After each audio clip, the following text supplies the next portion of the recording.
You might think that a spiritual awakening is the end, the big climax, the moment where everything finally falls into place and you reach enlightenment.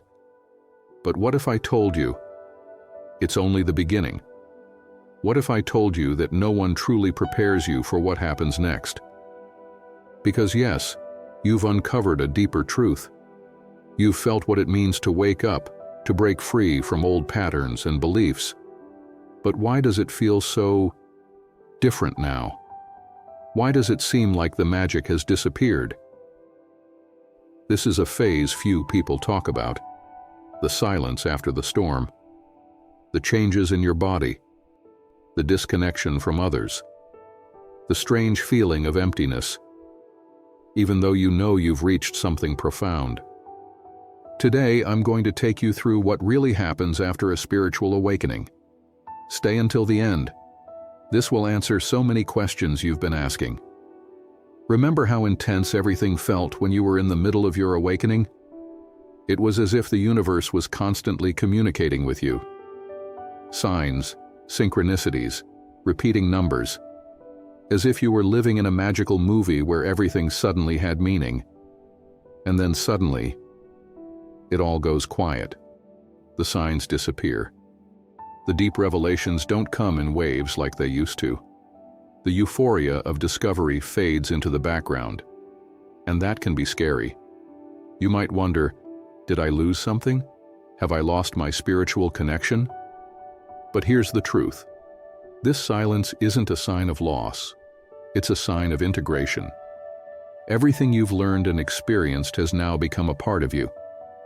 You no longer need constant confirmation from the outside world, because you are the connection now. The magic hasn't disappeared. It has simply shifted from something you sought to something you are. This period of stillness can be confusing because you've grown used to the intensity of your spiritual growth. But this is actually a beautiful sign. You no longer need to seek. You just need to be. And while your spirit has adjusted to a new level of awareness, your body takes longer to adapt. You might notice that your energy fluctuates wildly. One day you feel amazing, and the next, completely drained. Your sleep patterns shift. Your diet changes. You become more sensitive to certain environments, foods, or even people. That's because your body is still recalibrating to match your new frequency. You've undergone a massive energetic shift, and now your physical form is catching up. Some people even experience old emotions resurfacing, things they thought they had already healed. But it's not because they haven't healed, it's because healing is happening at an even deeper level now. Think of it like a detox. Your body is releasing what no longer serves you. The more you surrender to this process instead of resisting it, the easier it will be. So be gentle with yourself. Give yourself rest. Listen to what your body needs. This isn't regression, it's the final phase of your transformation.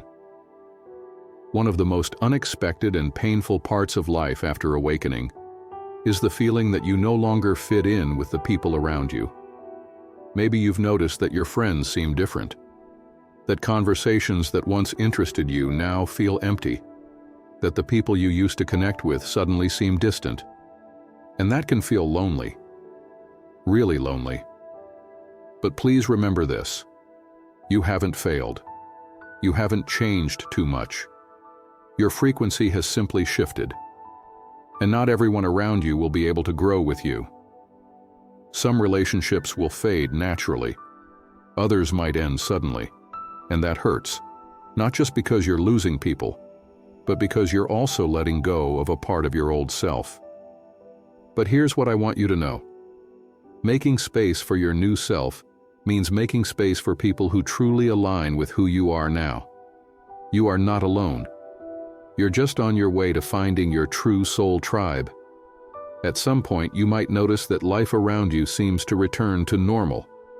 You wake up, go about your day, and everything looks the same. But it doesn't feel the same. The world seems unchanged, but you know that you have changed. What used to excite you may not anymore. The things you once worried about seem unimportant. This can feel unsettling because it might seem like you don't know what to do with yourself anymore. But this phase is actually a gift. You're not lost. You're simply being invited to discover your new self. You're no longer the person searching for a purpose. You are the purpose. The magic isn't gone. You just don't need to look for it outside yourself anymore. It's in you. You might be wondering, so, what now? This is where things get truly interesting. Before, your journey was about discovering who you are, but now it's about living as who you are. You are no longer the seeker. You are the embodiment. For many people, this phase brings a strong calling to create, to help others, to share their insights. Not because they have to, but because it happens naturally. You don't need to force anything. The path will reveal itself to you. And now, I want to hear from you. Have you gone through a spiritual awakening? How has it changed your life? Let me know in the comments. I read and respond to as many as I can. If you want to dive deeper into spiritual growth and self-discovery, make sure to subscribe to Serenity Wisdom and turn on the notification bell so you don't miss new insights. Thank you for watching. And remember, you are never alone on this journey. See you next time.